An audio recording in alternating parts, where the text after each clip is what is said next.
सभी पत्रकार साथियों को नमस्कार। हरियाणा के अंदर मेडिकल व्यवस्था का हालात दिन पे दिन बहुत ख़राब होती जा रही है। अभी चंद दिन पहले एक मामला सामने आया। अंबाला के अंदर एक महिला, ना उस महिला को स्ट्रेचर मिला, ना डॉक्टर ने उसको इलाज के लिए कोई शुरुआत की, और महिला ने सब्जी की रेहड़ी के ऊपर बच्चे को जन्म दे दिया। ये स्वास्थ्य मंत्री की होम कॉन्स्टिट्यूंसी का हाल है। बाकी हरियाणा के अंदर अभी उससे थोड़े दिन पहले दादरी की एक खबर आई थी कि टॉर्च की लाइट के अंदर ऑपरेशन करना पड़ा बच्चे की डिलीवरी के लिए। टॉर्च की लाइट के अंदर हुआ, घंटों तक वहाँ लाइट नहीं थी। उससे पहले गुड़गांव जैसे शहर के अंदर ये पोजीशन हुई थी। तो ऐसी स्थिति के अंदर बच्चा का जन्म बड़ी इम्पॉर्टेंट बात रहती है, और रेडी की उस पर हो या टॉर्च की लाइट के अंदर ऑपरेशन हॉस्पिटलों के अंदर हो, स्ट्रेचर तक ना मिले, तो मैं समझता हूँ कि इससे बुरी हालात और हो नहीं सकती जो हरियाणा के अंदर है। स्वास्थ्य सेवाओं के अंदर बड़ी भारी कमी आती जा रही है। हरियाणा के अंदर न्यूरो सर्जरी के लिए और सुपर स्पेशलिटी केयर के लिए 6 जो मेडिकल कॉलेज हैं और सरकारी हॉस्पिटल हैं, उनमें से केवल एक रोहतक के अंदर ये इंतजाम है न्यूरो सर्जरी का और सुपर स्पेशलिटी के ऑपरेशंस का। परंतु वहाँ पर भी मरीजों को रेफ़र ही किया जाता है। ना उस महिला को स्ट्रेचर मिला, ना डॉक्टर ने उसको इलाज के लिए कोई शुरुआत की, और महिला ने सब्जी की रेहड़ी के ऊपर बच्चे को जन्म दे दिया। ये स्वास्थ्य मंत्री की होम कॉन्स्टिट्यूंसी का हाल है। बाकी हरियाणा के अंदर अभी उससे थोड़े दिन पहले दादरी की एक खबर आई थी कि टॉर्च की लाइट के अंदर ऑपरेशन करना पड़ा बच्चे की डिलीवरी के लिए। टॉर्च की लाइट के अंदर हुआ, घंटों तक वहाँ लाइट नहीं थी। उससे पहले गुड़गांव जैसे शहर के अंदर ये पोजीशन हुई थी। तो ऐसी स्थिति के अंदर बच्चा का जन्म बड़ी इम्पॉर्टेंट बात रहती है, और रेडी की उस पर हो या टॉर्च की लाइट के अंदर ऑपरेशन हॉस्पिटलों के अंदर हो, स्ट्रेचर तक ना मिले, तो मैं समझता हूँ कि इससे बुरी हालात और हो नहीं सकती जो हरियाणा के अंदर है। स्वास्थ्य सेवाओं के अंदर बड़ी भारी कमी आती जा रही है। हरियाणा के अंदर न्यूरो सर्जरी के लिए और सुपर स्पेशलिटी केयर के लिए 6 जो मेडिकल कॉलेज हैं और सरकारी हॉस्पिटल हैं, उनमें से केवल एक रोहतक के अंदर ये इंतजाम है न्यूरो सर्जरी का और सुपर स्पेशलिटी के ऑपरेशंस का। परंतु वहाँ पर भी मरीजों को रेफ़र ही किया जाता है, इलाज नहीं हो पाता। और पूरे हरियाणा का व्यक्ति कहाँ जाए? अगर व्यक्ति बीमार है, दिमाग की परेशानी है, तो न्यूरो सर्जरी के लिए प्राइवेट हॉस्पिटल में तो उसको ज़मीन बेचनी पड़ती है, और सरकारी हॉस्पिटल में न्यूरो सर्जरी के इंतज़ाम नहीं है एक हॉस्पिटल को छोड़ के। तो ऐसे के अंदर बहुत स्थिति ऐसी विकट हो जाती है कि मनुष्य जाए कहाँ पे, और जाए तो उसका कैसे करे। ना नर्स खुश है, ना डॉक्टर खुश है, ना तो सैलरी पूरी देते, ना सुविधाएं देते। लगातार नर्सें भी हड़ताल पे रही, डॉक्टर भी हड़ताल पे रहे, और ईमानदारी की बात है कि स्वास्थ्य मंत्री भी हड़ताल पे ही रहते हैं ज़्यादातर, वो भी खुश नहीं है। जनता कहाँ जाए, किसके पास जाए? स्वास्थ्य मंत्री मुख्यमंत्री से खुश नहीं है, और डॉक्टर और नर्सें सरकार से खुश नहीं है। बड़े बड़े अस्पतालों में भी छोटी छोटी मशीनें नहीं है। मशीनें अगर कहीं पे आ गई तो जंग लगाता रहता है, उसको इस्तेमाल करने की परमिशन नहीं होती। कभी हॉस्पिटलों में आधे समय बिजली नहीं रहती, और दवाइयाँ तो मिलती ही नहीं है। दवाइयों के लिए हमेशा पर्ची लिख के दी जाती है, जी मार्केट से दवाई ले लेना। गरीब व्यक्ति क्या करे? केवल विद साहब वो अपनी अकड़ में रहते हैं कि भाई मुख्यमंत्री ये नहीं कर रहा, वो नहीं कर रहा, और सारा काम ठप पड़ा हुआ रहता है। ऐसी स्थिति के अंदर फाइलें धूल खाती रहती हैं। और घोषणा करते रहते हैं। 2015 में प्रधानमंत्री जी ने घोषणा की थी कि एम्स खोला जाएगा रेवाड़ी के अंदर, आज तक उसका शिलान्यास नहीं करा पाया। खोलना तो बहुत दूर की बात है। 2024 आ गया, 2015 में घोषणा करने के बाद ये तो प्रधानमंत्री की घोषणा, मुख्यमंत्री तो घोषणा मंत्री बन के रह गए हैं। मुख्यमंत्री जी की घोषणा तो पूरी होती ही नहीं है। गुड़गांव जैसे शहर में, गुड़गांव जैसे जिले में 12 वर्ष से छोटे बच्चों का गंभीर बीमारी में इलाज करने का इंतजाम नहीं है, तो पूरे हरियाणा का क्या हाल होगा। ना तो एक भी वहाँ पे पेडियाट्रिक आईसीयू है, ना पेडियाट्रिक एनेस्थीसिया है। तो आप जिसको ये मिलेनियम सिटी कहते हैं, उस मिलेनियम सिटी के अंदर अगर ये हाल है तो बाकी हरियाणा के अंदर क्या हाल होगा। गुड़गांव का जो सरकारी हॉस्पिटल है पिछले 5 साल से टूट ही रहा है, बनना कब शुरू होगा हमें नहीं पता। पूरा मजबूरन के अंदर लोग प्राइवेट हॉस्पिटलों की तरफ जाने के लिए मजबूर है। प्राइवेट हॉस्पिटलों का ये हालात है, सीजीएचएस के जो पेशेंट हैं, सरकारी जो एम्प्लॉई है, जो इनके बड़े प्राइवेट हॉस्पिटल में नाम लेना तो शायद उचित नहीं रहेगा, वो पहले फ़ोन पे पूछते हैं साहब अपॉइंटमेंट लेनी है, आप सीजीएचएस में हैं, कौन से पैनल में है, कैश के हैं। कैश का पेशेंट है, इंश्योरेंस का पेशेंट है तो उसको अपॉइंटमेंट देते हैं तुरंत, और सीजीएचएस का पैनल पेशेंट है तो उसको 2 महीने से पहले की अपॉइंटमेंट नहीं देते। ये खुद मेरे साथ भी हुआ है। मैंने अपॉइंटमेंट मांगी थी, अगले दिन मुझे कहना पड़ा जी मैं कैश का पेशेंट हूँ, सीजीएचएस का नहीं, और कैश पेमेंट करके मैं दिखा के आया। और अब ये सरकार ढिंढोरा पीटती है आयुष्मान कार्ड का। सीजीएचएस से भी उसके 20% रेट कम है आयुष्मान के। तो आयुष्मान कार्ड पे कोई अच्छा प्राइवेट हॉस्पिटल एक भी इलाज नहीं करता। सरकार कहती जरूर है परंतु इलाज उस आयुष्मान कार्ड पे नहीं हो पा रहा है। ये जन औषधि केंद्र की बात करते हैं, 500 जन औषधि केंद्र की इन्होंने बात करी कि हरियाणा में हम खोल दिए, और कागजों पे कितने खुले भाई? 93 खुले, जिसमें से 50 बंद हैं। ये जन औषधि केंद्रों की बेकार में झूठ बोलते रहते हैं। मेडिकल कॉलेजों की झूठ बोलते हैं, हमने इतने खोल दिए। 6 मेडिकल कॉलेज आज धरातल पे हैं। इसके विपरीत दिल्ली के अंदर हर हॉस्पिटल में 24 घंटे मुफ्त दवाई है। अगर लिखा जाता है कि वहाँ पे अगर दवाई नहीं है तो आप इस नंबर पे कंप्लेन करें। दिल्ली के अंदर 1 महीने तक कोई गंभीर ऑपरेशन किसी सरकारी हॉस्पिटल में नहीं हो पाता है तो प्राइवेट हॉस्पिटल में कराया जाता है, और कोई इमरजेंसी है तो डॉक्टर तुरंत लिख के देता है।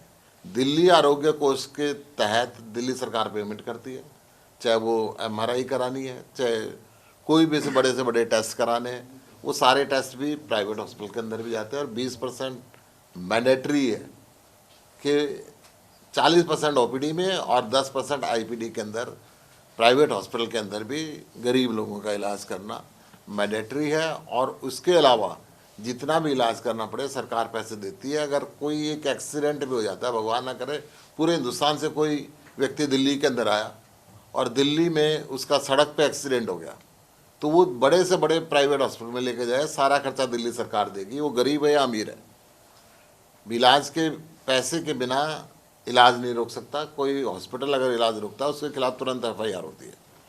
सारा पैसा दिल्ली सरकार देती है। इसी प्रकार से हमने पंजाब में भी जगह जगह मोहल्ला क्लिनिक खोलने शुरू कर दिए, हॉस्पिटल के हालात को बेहतर करना शुरू कर दिया। परंतु हरियाणा के अंदर ये स्थिति दिन पे दिन खराब होती जा रही है। सरकार केवल और केवल धर्म और जाति के नाम पे आज इलेक्शन की तैयारी में लगी है, परंतु जनता को क्या मेडिकल सुविधाएं चाहिए इस तरफ सरकार का कोई ध्यान नहीं है। मेडिकल व्यवस्थाएं हरियाणा की पूरी तरीके से फेल हो चुकी है। मेरे साथ डॉक्टर सारिका हैं, हमारे मेडिकल विंग की प्रेसिडेंट हैं, निवान जी हैं, हमारे प्रवक्ता हैं, ओम प्रकाश जी गुजर साहब हैं, हमारे वरिष्ठ नेता हैं।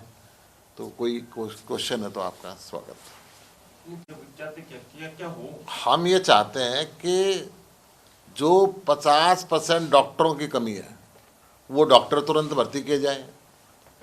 इसके अंदर हर सरकारी हॉस्पिटल के अंदर, मेडिकल कॉलेज के अंदर मशीनों का प्रबंध हो, यहाँ पे नर्सिस का प्रबंध पूरा हो, और जो भवन जर्जर हालत के अंदर हो चुके हैं उन भवनों को ठीक से कराया जाए। अब वक्त बदल चुका है, बल्कि जैसे दिल्ली में सारे सरकारी हॉस्पिटल को एयर कंडीशन बिल्डिंग में कन्वर्ट किया है, हरियाणा के अंदर भी उसकी साज सजावट के साथ अच्छा काम। ये फैसले कोई पूछना तो पूछ लो, पॉलिटिकल चलते हैं कोई पॉलिटिकल में इंटरेस्ट है। आपने बात की है, पर जी। उसमें भी फर्जी और घोटाला सामने आया है कि सेल नंबर पर ही कितने सारा जो डाटा था वो रखा गया था। देखिए, अभी सुप्रीम कोर्ट ने एक ऑर्डर दिया था कि जो दिल्ली की सेवाएं हैं, सर्विसेज हैं, वो दिल्ली सरकार के अंडर होनी चाहिए। संसद में कानून बना के उसको पलट दिया गया क्योंकि केजरीवाल काम ना कर पाए, और ऐसे अफसरों को लगा दिया गया। दिल्ली सरकार ने तो खुद लिख के दिया इसकी जांच होनी चाहिए। जब सारी खरीद अफसरों के हाथ में दे दी जाए और मंत्रियों को वो रिपोर्ट ना करे और मंत्री को उसको हटाने का, ट्रांसफर करने का, एक्शन लेने का कोई अधिकार ना हो, तो स्थिति तो यही होगी। ये तो दिल्ली अभी कहेंगे, दिल्ली में जो कोई कथित घोटाला हो रहा है वो उसके लिए केंद्र सरकार जिम्मेवार है। देखिए, अगर सर्विसेज हमारे पास नहीं होगी तो सीधा सीधा क्योंकि आरोप आ ही रहा है ना, टीवी पे चैनलों में चल ही रहा है। मैं तो बिल्कुल सीधा सीधा कर रहा हूँ, दिल्ली का एलजी वो जिम्मेदार है। अच्छा, पिछले दिनों जैसे आम आदमी पार्टी में आपको पता ही है कि 2 एग्जिट हुई है और एक नारे पे बैठी है एग्जिट। इसको इस सारी घटनाक्रम को आप कैसे देखते हैं कि 2 पिता पुत्री तो चले गए, अब तंवर साहब भी कुछ दिनों से स्किप हैं, वो आपकी कोई बातचीत उनसे हुई हो, वो हैं या नहीं है या जा रहे हैं, और ओवरऑल आम आदमी पार्टी का जो संगठन तैयार हुआ है, कितना इम्पैक्टिंग नेताओं के जाने का आम आदमी पार्टी हरियाणा में देख रही है? देखिए, आम आदमी पार्टी ना संघर्ष के रास्ते पे चलने वाली पार्टी है। आम आदमी पार्टी हमेशा मेहनत करती है, डोर टू डोर जाती है। करीब 1.5 लाख लोगों का हमने संगठन पिछले समय के अंदर बनाया,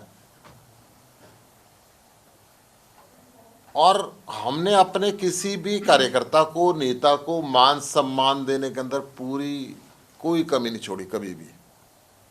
परंतु ये संघर्ष की रेल है, इसमें जब लाखों लोग बैठते हैं तो कोई उतर भी जाता है, तो वो उनका अपना फैसला है, इस पे हमारा तो क्या फैसला हो सकता है। आम आदमी पार्टी में कोई असर नहीं है, कोई असर नहीं, निर्मल सिंह और चित्रा सवारा के जाने कोई, देखिए साहब, कोई असर नहीं है। आम आदमी पार्टी बहुत बेहतरीन तरीके से कर रही है। 28 जनवरी को जींद के अंदर हम बदलाव रैली कर रहे हैं। अरविंद केजरीवाल जी भी आ रहे हैं और भगवंत मान जी भी आ रहे हैं, और पूरी ताकत के साथ वहाँ पे काम कर रहे हैं। और अशोक तंवर की क्या स्थिति है अभी आज की डेट में? आपका कोई संपर्क हो रहा है उनसे? वो हैं पार्टी में, जा रहे हैं, या पार्टी उनको बाहर करने वाली है? पिछले कुछ दिनों से बातचीत हमारी नहीं हो रही। चंडीगढ़ में मीटिंग थी, वो आए थे, बस वो लास्ट थी, और उसके बाद 1-2 बार मेरी बात हुई है, परंतु पिछले कुछ दिनों से बात नहीं हो रही। अब वो संपर्क में नहीं है? अब वो संपर्क में तो क्या वो लग रहा है कोई जो सूचनाएं आ रही हैं कि वो मुख्यमंत्री से मिले हैं, किसी दूसरी पार्टी में जाने की तैयारी करें, या पार्टी विरोधी, इसको किस एंगल से देख रहे हैं? क्योंकि पार्टी से अगर कोई संपर्क ही नहीं है तो क्या पार्टी निकालेगी उनको, या क्या है? नहीं, वो उनकी अपनी मर्जी है, छोड़ना चाहे छोड़ दें, वो उनकी अपनी मर्जी है। हमने अपनी तरफ से सम्मान दिया, परंतु छोड़ना चाहे छोड़ दें। देखिए, वो पहले कांग्रेस में थे, फिर वो टीएमसी में गए, फिर वो आप में आए, अब वो बीजेपी में जाएंगे या कांग्रेस में जाएंगे पता नहीं। कोई बीजेपी की बात करता है, कोई कांग्रेस की बात करता है, तो बार बार पार्टी बदलने से विश्वास भी कम होता है लोगों में। पर जब आप लोग ज्वाइन करवाते हैं, क्या बैकग्राउंड वगैरह कुछ नहीं देखते? क्योंकि जिस तरह से कहा जाता है कि ये यूथ की पार्टी है, वॉलंटियर्स यहाँ पर काम करते हैं, बड़ा चेहरा अगर कोई आता है तो उसका बैकग्राउंड तो देखते नहीं, बैकग्राउंड इनका कोई क्रिमिनल बैकग्राउंड तो था नहीं, कोई भ्रष्टाचार का भी बैकग्राउंड नहीं था। तो हमारे यहाँ तो यही है कि वो चरित्र उसका ठीक हो, वो भ्रष्टाचारी ना हो, वो क्रिमिनल ना हो, वो तो बैकग्राउंड था नहीं। तो ये जो अब आम आदमी पार्टी वैसे तो कल भी कोई डिस्कशन हुई है, हो सकता है आपके साथ कोई बातचीत हुई जो सीट शेयरिंग के मामले में हरियाणा के संदर्भ में कोई चर्चा अगर हुई हो, वैसे तो आज ही मीटिंग हो रही है, पर कुछ आपकी देखिए बातचीत हुई सीट शेयरिंग में ना हो? हरियाणा के संदर्भ में मैं आपको ये बता सकता हूँ, हरियाणा के संदर्भ में हरियाणा टीम से जो पूछा गया था हमने अपने व्यू बता दिया था अपनी पार्टी को, हाँ हाँ परंतु हाईकमांड जो भी फैसला लेगा सीट शेयरिंग की जो बात ये है कि जब मीटिंग चल रही हो तो बीच में कमेंट्स करना ज़्यादा ठीक नहीं। ठीक, लेकिन हमने क्योंकि जो हरियाणा का जो यूनिट है उनका कितना था कि हमें 4 मिलने 5 मिले, हरियाणा यूनिट ने तो ये बताया था जी हमारा संगठन बहुत मजबूत है, हमारी 5 सीटें होनी चाहिए, 5 सीट। परंतु देश के हित में लोकतंत्र को बचाने के लिए राष्ट्रीय नेतृत्व जो भी हमारा फैसला लेगा हम उसके साथ हैं। सर राम मंदिर को लेकर क्या स्टैंड है, क्योंकि कांग्रेस की ओर से किनारा कर लिया गया कि हम अयोध्या नहीं जाएंगे, आम आदमी पार्टी राम मंदिर बहुत पहले बन जाना चाहिए था। राम हर व्यक्ति के मन में है, हम भी सवेरे जब उठते हैं तो पूजा करके निकलते हैं, तो उसका स्वागत है, बहुत बढ़िया। कार्यक्रम में जाएंगे सर आप, कोई निमंत्रण मिला है? चिट्ठी जरूर मिली थी केजरीवाल जी को कि डेट खाली रखना, और निमंत्रण मिलेगा तो जाएंगे जरूर, क्यों नहीं जाएंगे। क्या क्या कहे, कुछ समझ नहीं आई बात, कुछ क्लियर चिट्ठी मिली थी डेट खाली रखना 22 नहीं, 22 तारीख को। तो वो क्या इनविटेशन लिखा? नहीं, एडवांस एक इंटीमेशन है कि आप कोई प्रोग्राम 22 तारीख का ना बनाएं। लेकिन अभी तक कोई निमंत्रण मिला नहीं है, डेट खाली रखवा मेरी जानकारी के अनुसार तो निमंत्रण नहीं मिला। मेरी जानकारी के अनुसार तो अभी ऐसा ही है, हो सकता है मेरे उसके बाद में कोई आजकल में आ गया हो, तो मगर हाँ, कल तक तो नहीं था। कल तक तो नहीं था। निमंत्रण मिला तो जाएंगे नहीं सर? राम मंदिर तो जाते रहते हैं जी, मैं भी थोड़े दिन पहले होके आया हूँ, परंतु क्योंकि उस दिन भीड़ भाड़ काफ़ी होगी तो कायदे में सरकार जितने लोगों को जिनको बुलाए उसी को जाना चाहिए, क्योंकि हमारे जगत गुरुओं ने तो कुछ किनारा सा कर लिया शंकराचार्य जी ने। गुप्ता साहब, जैसे कांग्रेस ने भी अपनी मीटिंग कर लिया, लोकसभा चुनाव की पूरी प्रक्रिया बना ली है, वार रूम खोल दिए हैं, लोकसभा क्वार्टर ऐसे बना दिए हैं, बीजेपी की तो मीटिंग आपको पता लगातार चलती रहती है, जेजेपी और एनएलडी का भी चल रहा है, तो आम आदमी पार्टी का जो लोकसभा के चुनाव की जो तैयारी को लेके कोई वार रूम खोलने की या कोऑर्डिनेटर किया, वो क्या आम आदमी पार्टी पूरी तैयारी के अंदर है। हमारे राष्ट्रीय संगठन मंत्री संदीप पाठक जी भी जगह जगह जाके मीटिंग कर रहे हैं, मैं खुद जा रहा हूँ, जिलों के अंदर जा रहा हूँ, हमने जगह चिन्हित कर ली है वार रूम बनाने के लिए, और वार रूम बनेंगे? हाँ जी, और 1-2 कम से कम 2। और इस ये तो वार रूम में क्या होगा, तो मतलब वार रूम में अलग एक तो होता है वार रूम के मीडिया के एंगल से, उसके एंगल से होना, एक रणनीति बना के वहाँ पर लोग बैठेंगे। देखो वार रूम में दोनों चीज़ें होंगी, मीडिया के एंगल से भी होगा, रणनीति के एंगल से भी होगा, अलग अलग कमरे बांटते जाएंगे उसके अंदर। गुप्ता जी, जब पंजाब का रिजल्ट आया था तो काफी लोग हरियाणा में भी ज्वाइन कर रहे थे आम आदमी पार्टी, अब वैसी स्थिति नहीं दिखती है। देखिए जब पंजाब का रिजल्ट आया था तो काफ़ी एमएलए हमारे पास लाइन में थे, मैं ज्वाइनिंग कुछ एमएलए करा चुका था और कुछ कराने जा रहा था, तो अरविंद जी ने मुझे बुलाया था कि लोग इन्हीं लोगों से दुखी हैं, ऐसे ज्वाइनिंग मत कराओ। आम आदमी पार्टी का ट्रेडिशन है कि हम अपने कार्यकर्ता, पंजाब में भी हमने फर्स्ट टाइमर को 80% से ऊपर सीटें दी हैं और दिल्ली के अंदर भी दी हैं, तो लोगों को नए चेहरे चाहिए। वो आम आदमी पार्टी है जो मजदूर को, किसान को, मैकेनिक को, टीचर को, इनको टिकट देती है ताकि वो ईमानदारी के साथ काम कर सके। कल अनुराग राणा का बयान आया था कि कांग्रेस अब भी हरियाणा में अकेले चुनाव लड़ती है लोकसभा का, तो उसकी स्थिति ऐसी नहीं है कि वो जीत पाए, अगर आम आदमी पार्टी से अलग चुनाव लड़ेगी तो एक भी सीट कांग्रेस नहीं जीत सकती। इसके अंदर कोई दो राय नहीं है कि आज धरातल पे आम आदमी पार्टी का संगठन पूरी मजबूती के साथ खड़ा हुआ है और कांग्रेस का संगठन अभी है नहीं।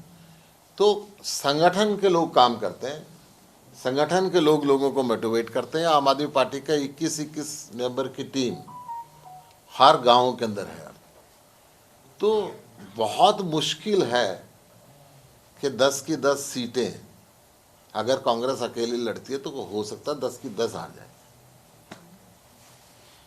तो चलो अभी तो क्योंकि गठबंधन सीट शेयरिंग की बात हो रही है, इसलिए तो अभी हाँ मैं कह रहा हूँ कुछ नहीं कर रहा, तो गठबंधन में अगर होता है तो 10 की 10 जीतते हैं, क्योंकि वोट बटेंगे नहीं। पहले आप राज्यसभा में थे, अब तो 3 अलग सदस्य चले गए हैं, अब आप लोकसभा की तैयारी रखेंगे, विधानसभा की रखेंगे, क्या रहेगा? देखिए मेरे जिम्मे संगठन की ड्यूटी है, तो ये मेरा सब्जेक्ट ही नहीं है कि मैं लोकसभा में जाऊं, विधानसभा में जाऊं। वैसे राज्यसभा के लिए भी पूछा गया था, तब भी मैंने कहा था जब हरियाणा में सरकार बनानी है तो हरियाणा पे समय दूंगा, इधर उधर का मेरा समय ना लगवाया जाए तो बेहतर है। मैं उनका आभार भी व्यक्त करता हूँ अरविंद जी का कि उन्होंने मेरी बात का मान रखा।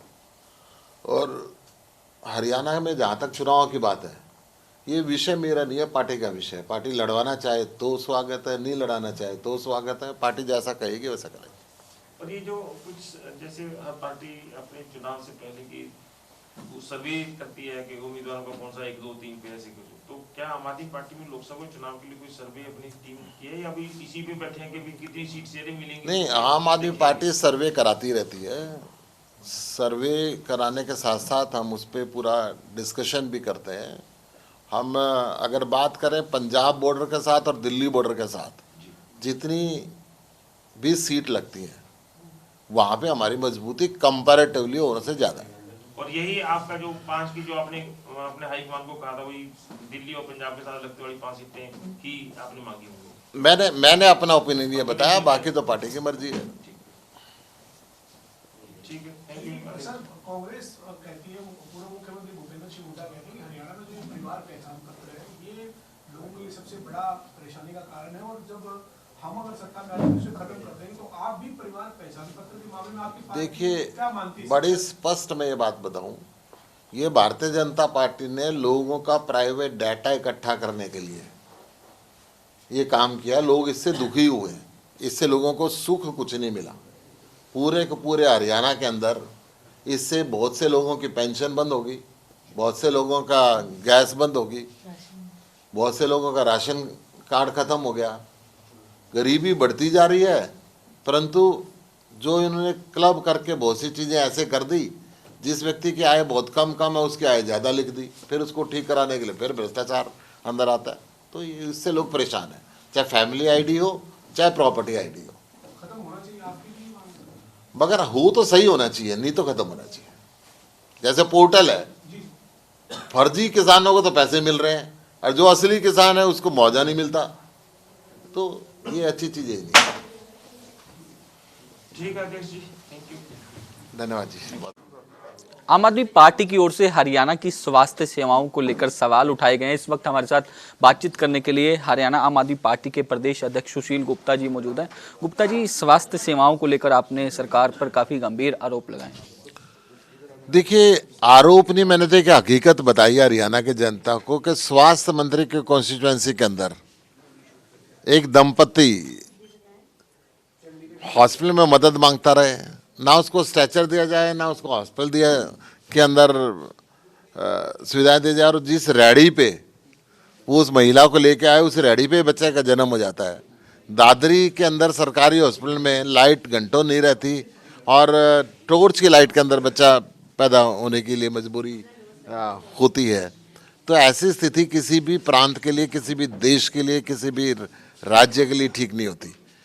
हरियाणा के अंदर डॉक्टर खुश नहीं है, नर्सेस खुश नहीं है, स्वास्थ्य मंत्री खुश नहीं है।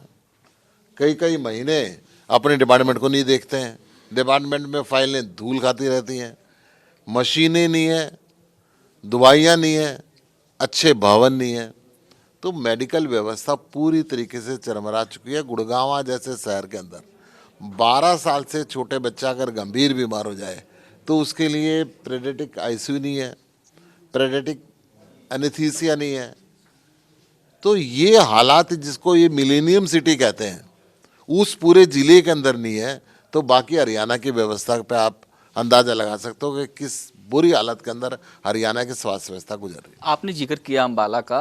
स्वास्थ्य मंत्री ने कहा है कि किसी भी दोषी को बख्शा नहीं जाएगा अगर किसी की लापरवाही हो, तो उन्होंने इस मामले में जांच के आदेश भी दे दिए। थोड़े दिन पहले गीता की कसम खा के मुख्यमंत्री ने कहा था कि किसी भी बेईमान को छोड़ेंगे नहीं, मगर शायद कसम खाते टाइम वो आधी बात मन में रख गए।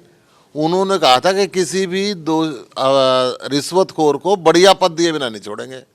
एक को अपने गृह विधानसभा के अंदर मंडलायुक्त लगा दिया, एक को रेवेन्यू डिपार्टमेंट का। हटा दिया गया सर, उनको हटा दिया गया। लगाया क्यों कसम खाने के बाद? और हटाया नहीं अभी तक। हटा दिया गया। विजय दहिया जी का ट्रांसफर जो है वो वापस। चलो मैं कह रहा हूं कि कसम खाई तो लोगों ने बताया भाई ऐसे ऐसे कसम खा रहे हो, फिर तुम अगले दिन 4 दिन बाद ये काम कर रहे हो। तो ये इनकी कहने की बात हाथी के दांत खाने के और दिखाने के और। सर, लोकसभा चुनाव को लेकर सीट शेयरिंग को लेकर लगातार बैठकों का दौर जारी है। कल भी दिल्ली के अंदर मीटिंग हुई थी। तो कितनी सीटें जो है आम आदमी पार्टी हरियाणा में चाहती है? दूसरी बात, कांग्रेस कह रही है कि हम सक्षम हैं हरियाणा के अंदर 10 की 10 लोकसभा सीटों पर लड़ने के लिए। देखिए, मुझे ऐसा लगता है अगर ये साथी दलों से ऐसी बात करेंगे तो राजस्थान में, मध्य प्रदेश में, छत्तीसगढ़ में जो हाल हुआ वो हरियाणा में भी हो जाएगा। आम आदमी पार्टी का संगठन बहुत मजबूत संगठन है।